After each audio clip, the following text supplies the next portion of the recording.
Welcome to Coffee Jim. When addiction rears its ugly head, like alcoholism in my case, how do I protect myself?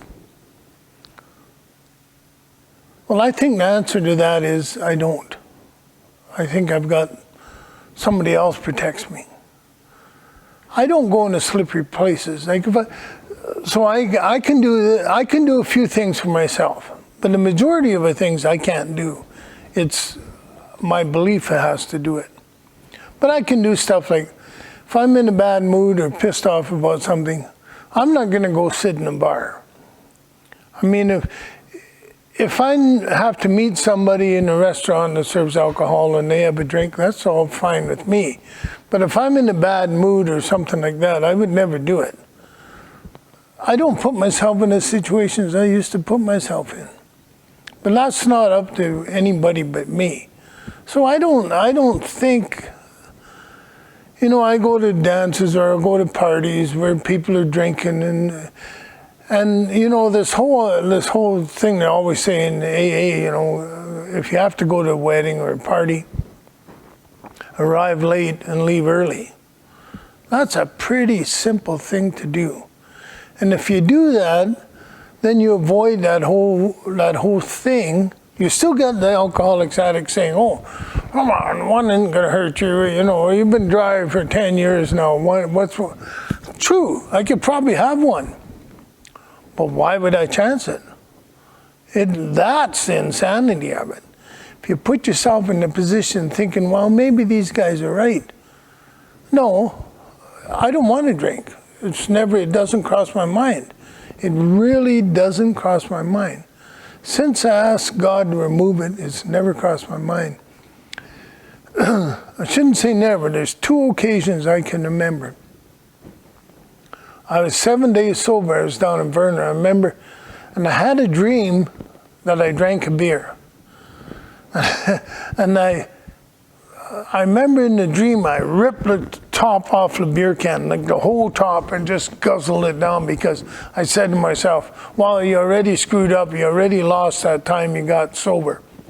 And I woke up and I would have swore I had a beer can with the top ripped off in my hand. I didn't, but it was so realistic that that's the only wet dream I ever had. And so I didn't because it was a dream. And I've never had another one of those. But it shocked me how strong it was. And one time, I was in Palm Springs, and I used to do a lot of drinking in Palm Springs. And I used to buy a lot of alcohol at Vaughn's, which is like a Safeway in Canada. And I remember I was down there going down, I hadn't been in the store in probably 15 years. And I went down, I'm buying groceries, and I'm going down this liquor aisle that I had been down probably 15 years before. I would have been buying liquor, And I had this powerful feeling, what the hell are you doing in this aisle? But I was just going to the back of the store. But I got out of there because what comes to mind is stuff we do. And if I'm weak at some particular point, that's what I'm going to do. So I don't worry today about that kind of stuff. I just know that if something comes up, I'm going to skedaddle. I'm not putting myself in a position.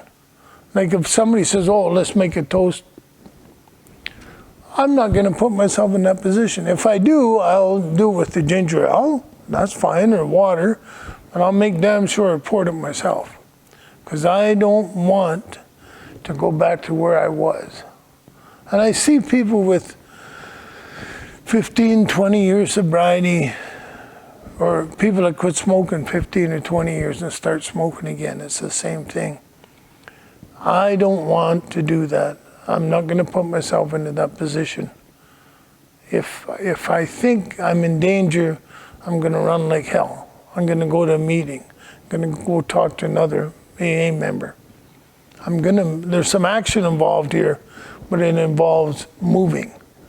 Because if I sit there and my mind starts thinking, well, maybe this is okay. Maybe these guys are right. Whether they're right or not, why would I chance it? So God bless. Take care.